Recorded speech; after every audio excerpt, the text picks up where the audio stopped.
नमस्कार।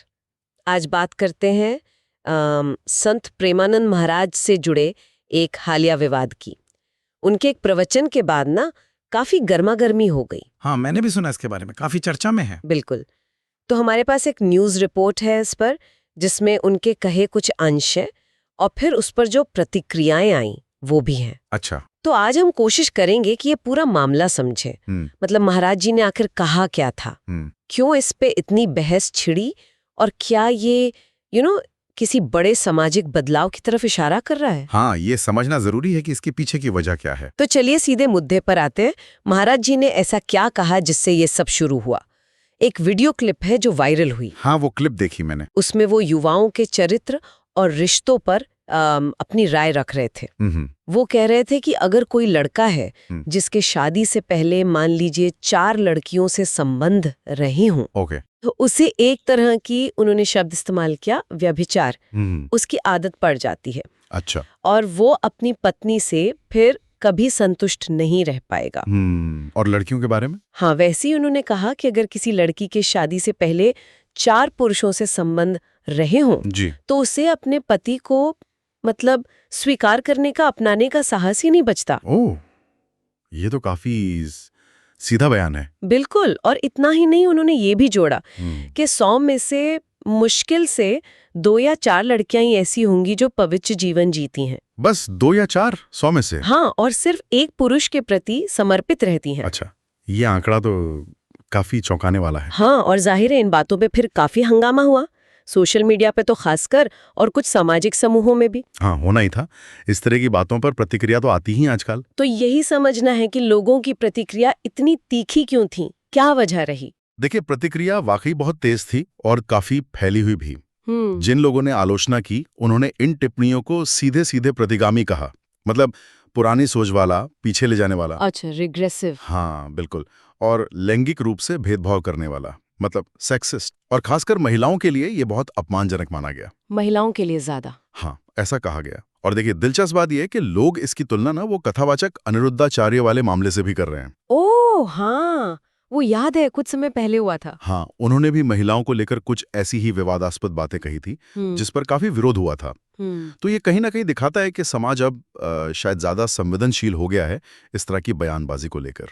तो ये एक तरह का पैटर्न जैसा लग रहा है क्या, कि धार्मिक गुरु कुछ कह रहे हैं और फिर उस पर विवाद हो रहा है? कह सकते हैं कुछ हद तक, पर एक मिनट। हाँ, हमारे सोर्स में ये भी तो था कि प्रेमानंद महाराज ने ये कठोर नैतिक बातें सिर्फ महिलाओं के लिए नहीं कही। हाँ, ये बहुत जरूरी पॉइंट है। उन्होंने पुरुषों और महिलाओं दोनों पर इसे समान रूप से लागू किया। मतलब लड़कों के भी पिछले रिश्तों की उतनी ही आलोचना की। बिल्कुल। तो फिर सवाल उठता है कि अगर बात दोनों के लिए थी, तो गुस्सा सिर्फ महिलाओं वाले हिस्से पर ज्यादा क्यों फूटा? या ऐसा क्यों लगा कि ये महिलाओं के खिलाफ ज्यादा है? देखिए, ये एक जटिल मुद्दा है। हाँ, ये सच है कि उन्होंने पुरुषों के चरित्र पर भी सवाल उठाए थे, लेकिन फिर भी जो व्यापक रोष सामने आया, वो शायद इस तरफ इशारा करता है कि समाज के अंदर अब एक क्या कहते हैं, एक ज्यादा प्रोग्रेसिव सोच की मांग बढ़ रही है। मतलब लोग अब पुरानी बातें सुनना नहीं चाहते। शायद ऐसा नहीं है कि सुनना नहीं चाहते, पर वो चाहते हैं कि व्यक्तिगत चुनाव और स्वतंत्रता का सम्मान हो, बिना किसी जेंडर बायस के या दोहरे मापदंड के। अच्छा। कई बार क्या होता है कि भले ही बात दोनों लिंगों के लिए कही जाए, हाँ, लेकिन हमारा जो सामाजिक संदर्भ है, जो पहले से मौजूद धारणाएं हैं, हाँ, उनके चलते वो बात महिलाओं के लिए ज्यादा कठोर या ज्यादा आपत्तिजनक महसूस होती है। तो मुद्दा सिर्फ ये नहीं कि क्या कहा गया, बल्कि ये भी है कि उसे आज के माहौल में, आज के कॉन्टेक्स्ट में कैसे समझा जा रहा है, कैसे महसूस किया जा रहा है। सही बात है, कॉन्टेक्स्ट बहुत जरूरी है। बिल्कुल। तो कुल मिलाकर इस पूरी बातचीत से क्या समझें, सार क्या निकलता है? सार यही है कि एक जाने माने धार्मिक गुरु हैं, उनकी कुछ टिप्पणियों ने शादी, चरित्र, युवाओं के रिश्ते, इन सब पर एक बड़ी बहस फिर से छेड़ दी है।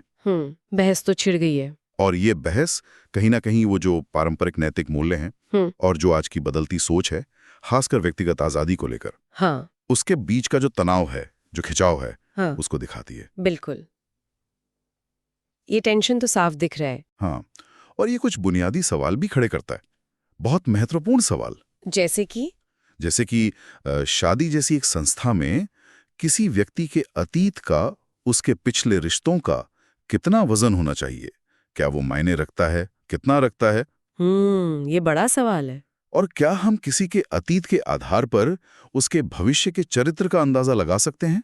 क्या ये सही है? मुश्किल सवाल है। और ये भी कि क्या नैतिकता के जो पैमाने हैं वो सबके लिए बिल्कुल एकदम एक जैसे होने चाहिए, या फिर हमें व्यक्तिगत हालात और बदलाव की संभावना उसको भी जगह देनी चाहिए? हाँ, ये भी सोचने वाली बात है।